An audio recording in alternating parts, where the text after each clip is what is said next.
আসসালামু আলাইকুম প্রিয় এসএসসি 25 পরীক্ষার্থীরা। তো বিষয়টা হচ্ছে যে তোমাদের যে এসএসসি 25 পরীক্ষার রেজাল্ট, এই রেজাল্টটা কিন্তু অলরেডি তৈরি হয়ে গিয়েছে এবং প্রত্যেকজন শিক্ষার্থী যারা পাস করছে, যারা ফেল করছে, প্রত্যেকজনের জিপিএ কিন্তু অলরেডি শিক্ষা বোর্ড তৈরি করছে এবং তোমাদের রেজাল্টটা কত তারিখে প্রকাশ করবে সেটা কিন্তু এই ভিডিওর মাধ্যমে তোমাদের জানাবো। ভিডিওটি খুবই গুরুত্বপূর্ণ, তোমরা অবশ্যই প্রত্যেকটা কথা মনোযোগ সহকারে শুনবে। এখন বিষয়টা হচ্ছে যে তোমাদের এসএসসি 25 পরীক্ষার্থীদের দুই প্রকার শিক্ষার্থী থাকবে। একদল শিক্ষার্থী পাস করবে, আরেক দল শিক্ষার্থী কিন্তু ফেল করবে। তো তোমাদের মধ্যে যারা ফেল করবে তাদের করণীয়টা কি এবং যারা পাস করবে তাদের করণীয়টা কি সেটা কিন্তু এই ভিডিওর মাধ্যমে এক্সপ্লেন করব। ভিডিওটি খুবই গুরুত্বপূর্ণ, অবশ্যই সম্পূর্ণ ভিডিওটি মনোযোগ সহকারে দেখতে হবে, তাহলে টোটালি তোমরা বিষয়গুলো বুঝতে পারবে।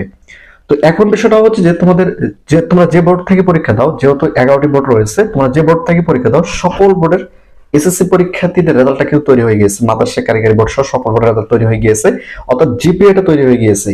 এবং এই জিপিএটা তৈরি করার কাজ শেষ হওয়ার পর তোমাদের এই রেজাল্টগুলো কিন্তু অনলাইনে ইনপুট করতে হবে। যেহেতু অনলাইনের মাধ্যমে আমরা রেজাল্টটা দেখবো, সেক্ষেত্রে তোমরা যে যত জিপিএ পয়েন্ট পেয়েছো সেটা এখন অনলাইনে আপলোড হবে বা ইনপুট করা হবে। এরপর তোমাদের এসএসসি 25 পরীক্ষার রেজাল্টটা প্রকাশ করা হবে। এখন বিষয়টা হচ্ছে যে তোমাদের মধ্যে যে সকল শিক্ষার্থীরা পাস করবে তাদের করণীয়টা কি। দেখো, তোমাদের মধ্যে যে সকল শিক্ষার্থীরা এসএসসি পরীক্ষায় পাস করবে তারা কি করবে, তাদের আবার অনলাইনের মাধ্যমে কলেজে ভর্তি হতে হবে।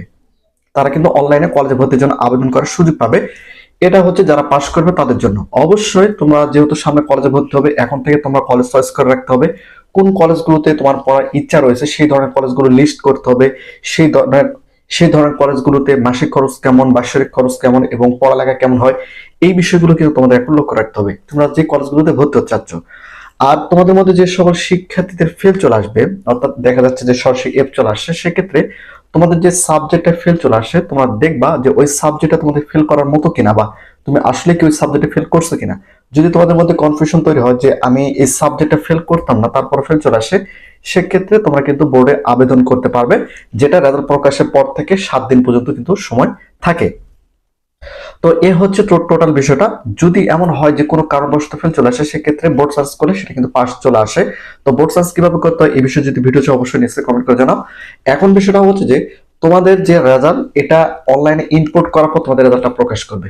তো এখন কত তারিখে তোমাদের রেজাল্টটা প্রকাশ করবে সেটা একটু পরিষ্কার করে দেয়। যেহেতু শিক্ষা বোর্ডের সর্বশেষ আপডেট অনুযায়ী 13 জুলাইয়ের মধ্যে কিন্তু প্রকাশ করবে। তবে আমার যেটা ধারণা, 11 এবং 12 এই 2 তারিখের মধ্যে যে কোনো তারিখে তোমাদের রেজাল্টটা প্রকাশ করবে। 11 তারিখ অথবা 12 তারিখ, এই 2 তারিখের মধ্যে তোমাদের রেজাল্টটা তোমরা হাতে পেয়ে যাবা। এই ভিডিওটি তৈরি করার উদ্দেশ্য হচ্ছে এসএসসি পরীক্ষার্থীদের এখন বর্তমানে করণীয়টা কি সেটা কিন্তু আমি তোমাদের এক্সপ্লেন করলাম। তো যদি ভিডিওটি ভালো লাগে তাহলে অবশ্যই ভিডিওতে লাইক এবং চ্যানেলটিকে সাবস্ক্রাইব করে রাখো।